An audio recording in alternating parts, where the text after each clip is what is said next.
So the 8424 looks like it's got a lot of routing capabilities. Can you just go through how I'd set a mix up on the console?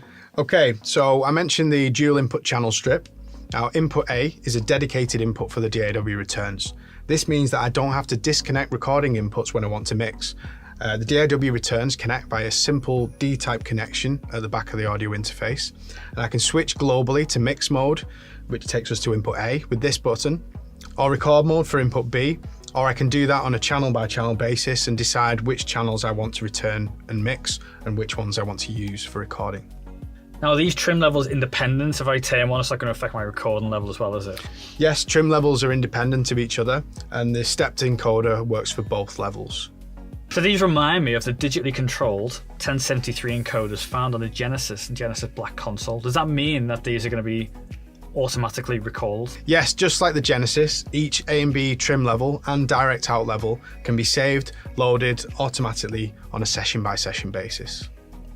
And is the meter in separate for each channel input? Yes, the 8-stage LED gives accurate PPM metering for whichever input is selected. So your recording inputs can be metered there and your DAW returns.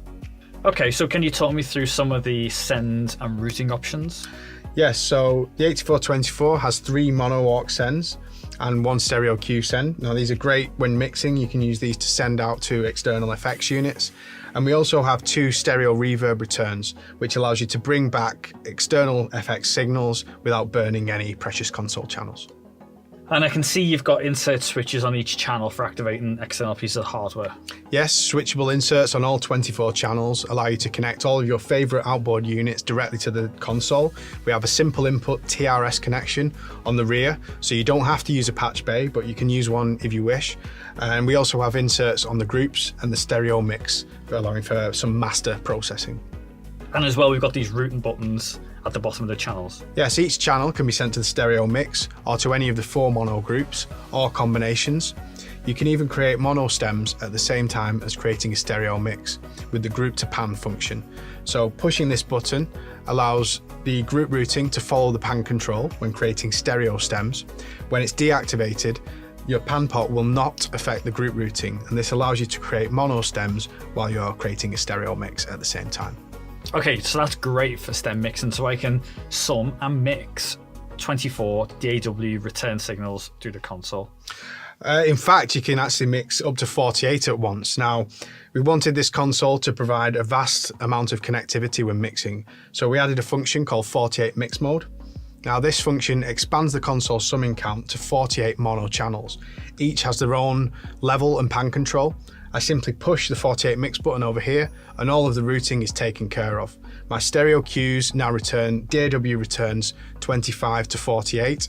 The solo system is linked together and the cue bus is routed to the stereo mix bus. So I have full 48 mix capability. I can also meter the additional DAW returns and switch the metering over to inputs 25 to 48. That's an amazing feature. That's a lot of channels for such a small console. So that's going to be really difficult to try and burn through all these at once. So this is similar to the way inline mixing mode works. Yes, 48 mix mode works in a similar way to inline mode, but instead of bringing DAW returns 1 to 24 back through the queue, we have a second input called input C. That's via D-type connection at the rear of the console. So using that, we're returning an additional 24 DAW returns through the console surface. We can even create a secondary master fader for that additional layer using the cue to group feature. This sends my cues down to groups 3 and 4, giving me total dual layer control, and I have a second stereo master fader that can take advantage of group processing, inserts and direct outputs. Okay, so you mentioned I can send my DAW signal to the fader, I can send my DAW signal to the cue. What about at the same time? Input A can be sent to the fader and to the cue at the same time, and that allows you to create some interesting parallel processing signal paths by using the channel inserts. So I can add a compressor to the channel using the insert switch and then send the dry signal using the cue sends. Yes, and you can choose where to add that insert, so I can add it either to the channel signal, or with this input C button I can choose to move the insert up to the cue signal path.